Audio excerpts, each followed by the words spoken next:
देखिए, बिटकॉइन या crypto currency को खरीदने से पहले असल हकीकत को समझ लें। इस वीडियो को पूरा देखें, ये आपकी मालूमात में काफ़ी इजाफा करेगी और शायद आपके सोचने का अंदाज भी बदल दे। इस डिजिटल करेंसी को हम माजी में इस जैसी मिसालों से कंपेयर भी करेंगे और इन सब का अंजाम क्या हुआ ये भी जानेंगे, तो हमारे साथ बने रहिए। आजकल डिजिटल करेंसीज का दौरा है। हर कोई डिजिटल करेंसी खरीद रहा है और इसको प्रमोट भी किया जा रहा है। इसी तरह देखा देखी कई किस्म की डिजिटल करेंसीज मार्केट में आ चुकी हैं। बाज़ की वैल्यू बहुत कम है और बाज़ की बहुत ज़्यादा। इनमें ज़्यादा मशहूर बिटकॉइन है और आज हम इसी की बात करेंगे। जो कोई ये करेंसी खरीदता है वो इसको अनचाहे प्रमोट करना शुरू कर देता है। मैं किसी को इनकरेज या डिस्करेज नहीं करना चाहता, हम सिर्फ अपना नुक्ता नज़र आपके सामने रखना चाहते हैं। हो सकता है कि आपको इस करेंसी की खरीदो फरोख्त में फ़ायदा हुआ हो, लेकिन ज़रूरी नहीं कि हर किसी को इसमें फ़ायदा हो। इस करेंसी की कीमत चंद डॉलर से हज़ारों डॉलर में हो गई और यह कीमत कम ज़्यादा भी होती रहती है। इस रिसेशन में भी इसकी कीमत में फ़र्क पड़ा और ये ऊपर नीचे हुई। आज कोरोना वायरस के हालात में आप ये सोचें कि किसको ज़रूरत है कि वो डिजिटल करेंसी खरीदे। सबको अपनी ज़रूरियात पूरी करनी है और ये करेंसी ऐसी है जिसका कोई फ़िज़िकल वजूद नहीं और ना ही आप इस करेंसी के एक्सचेंज में कोई चीज़ मार्केट से ख़रीद सकते हैं। तो इन मुश्किल हालात में ये करेंसी आपके कितने काम आएगी आप खुद सोच सकते हैं। कोरोना तो एक मिसाल है। ये रिसेशंस दुनिया में आते रहते हैं, लिहाजा हमें इन बातों को नज़रअंदाज नहीं करना चाहिए। ऐसे हालात में इस करेंसी के ख़रीदार ख़त्म भी हो सकते हैं और ख़रीदार ना होने की वजह से इन करेंसीज़ की कीमत कम भी हो सकती है, जैसे पिछले 5-6 महीनों में हुई। इन करेंसीज़ की कीमत सिफर भी हो सकती है। आम करेंसी जिसको कोई मुल्क ओन करता है, अगर इसमें कोई फ्रॉड या नाखुशगवार वाक़या हो जाए तो आप कानूनी जंग लड़ सकते हैं और अपने नुकसान की भरपाई कर सकते हैं। लेकिन अगर इस डिजिटल करेंसी में आपके साथ फ्रॉड हो जाए तो आप किसके पास जाएंगे, जिस करेंसी को कोई ओन ही नहीं करता। आपके पास अगर कोई सबूत है तो बस एक कोड जो आपको ये करेंसी ख़रीदने पर मिलता है, ये कोड लेकर आप किसके पास जाएंगे। कोई मुल्क तो आपकी मदद करेगा नहीं, क्योंकि हर मुल्क में ये करेंसी इलीगल है, तो आपकी दाद रसी को कोई नहीं होगा। आपने ये तो सुना होगा कि इस करेंसी के लिमिटेड नंबर्स हैं, इसलिए ये ख़रीदना बहुत अच्छा है, क्योंकि इसको कोई मुल्क या आदमी ओन नहीं करता तो इसकी वैल्यू बस बढ़ेगी। लेकिन वो ये भी कहते हैं कि ये मुख्तलिफ़ कंप्यूटरों के मुसलसल काम करने के बाद जनरेट हुआ एक कोड है और इसकी तादाद मज़ीद भी हो सकती है। तो ये नामुमकिन नहीं है और ना ही पत्थर पर लकीर है। तो ये बात तो क्लियर हो गई कि इस करेंसी के नंबर्स बढ़ सकते हैं। जहाँ तक आम करेंसी का सवाल है जिसको कोई मुल्क, बैंक या आदमी ओन करता है, ये एक पूरा मैकेनिज़्म है और करेंसी बनाना कोई आसान काम नहीं है।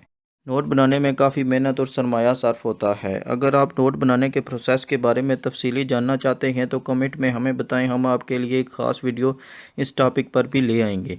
कोई भी मुल्क या बैंक लातादाद करेंसी नहीं छाप सकता, इसके कुछ कवायद और ज़वाबित हैं। अगर हम आपको आसान तरीके से समझाएं तो कोई करेंसी छापने से पहले बैंक या मुल्क को इतनी मालियत या 50% मालियत का गोल्ड अपने पास महफूज रखना होता है।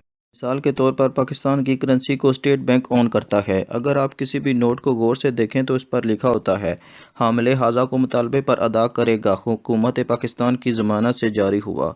इसको अगर आप आसान तरीके से समझें, अगर कोई भी अपने करेंसी नोट के बदले में गोल्ड का मुतालबा स्टेट बैंक से जाकर करे तो बैंक इसको गोल्ड देने का पाबंद है, जिसकी ज़मानत हुकूमत पाकिस्तान ले रही है। तो ये गलत बात है कि करेंसी जब दिल करे छाप ली जा सकती है और कौन सा रास्ता सेफ है इसका अंदाज़ा आप खुद कर सकते हैं।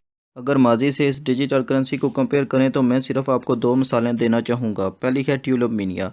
ये 16वीं सदी की बात है। ये एक फूल था जो डच में बहुत मशहूर हुआ। ये नया नया मुतारफ़ हुआ था तो इसके बल्ब्स की कीमत गैर फितरी तौर पर बहुत ज़्यादा हो गई।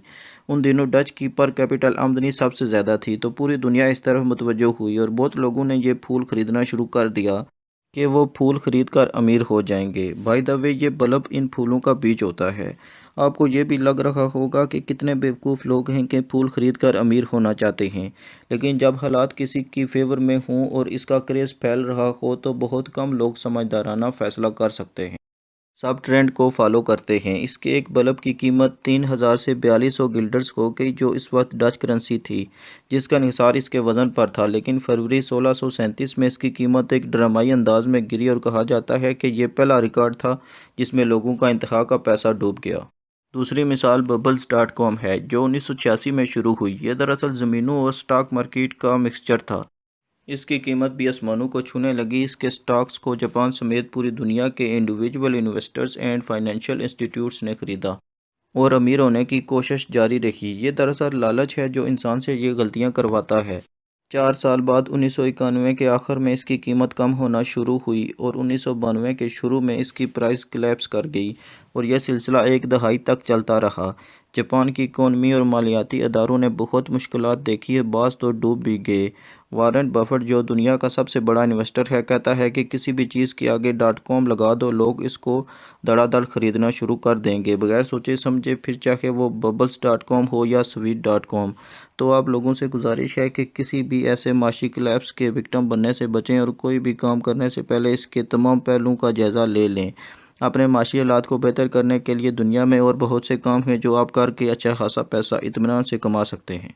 یہ کرنسی اللیگل ہے۔ پاکستان میں بھی اس کرنسی پر بین ہے، تو اگر آپ اس کی خرید و فروخت کریں گے تو آپ کو قانونی کارروائی کا سامنا ہو سکتا ہے۔ اگر آپ اس کو خریدیں یا بیچیں گے تو آپ کو یہ کام چھپ کر کرنا پڑے گا۔ ہم مسلمان ہیں، اخلاقیات ہمیں دین میں ملی ہیں۔ اگر ہم نے اللیگل یا چھپ کر کام کرنا ہے جو ریاست کے اصولوں کے خلاف ہے، تو اس طرح بہت سے اللیگل کام ہیں جو آپ کر کے اس کرنسی کی خرید و فروخت سے بھی جلدی امیر ہو سکتے ہیں اور مہینوں میں ہو سکتے ہیں، لیکن یہ پیسہ حرام ہوگا اور ہمارا ایمان ہے کہ ہم نے مرنا ہے اور حلال و حرام کا جواب دینا ہے۔ وہ حرام کام کون سے ہیں مجھے بتانے کی ضرورت نہیں، آپ سب سمجھ گئے ہوں گے۔ تو ہم کو اپنی زندگی ایتھکس کے ساتھ گزارنی ہے۔ اللہ کو ہماری کسی چیز کی ضرورت نہیں، وہ بے نیاز ہے، وہ بس ہمیں آزما رہا ہے کہ ہم اس کی کتنی فرما برداری کرتے ہیں۔ تو ایسے کاموں سے بچیں جن میں آپ کی دنیا اور دین میں ٹکراؤ ہو رہا ہو۔ اللہ عمل کی توفیق دے۔ یہ خالصتاً ہماری رائے ہے، اگر کسی کو بری لگی ہو تو معافی چاہتے ہیں، اور اچھی لگی ہو تو ویڈیو کو لائک ضرور کر دیجیے گا۔ اللہ آپ کا حامی و ناصر ہو۔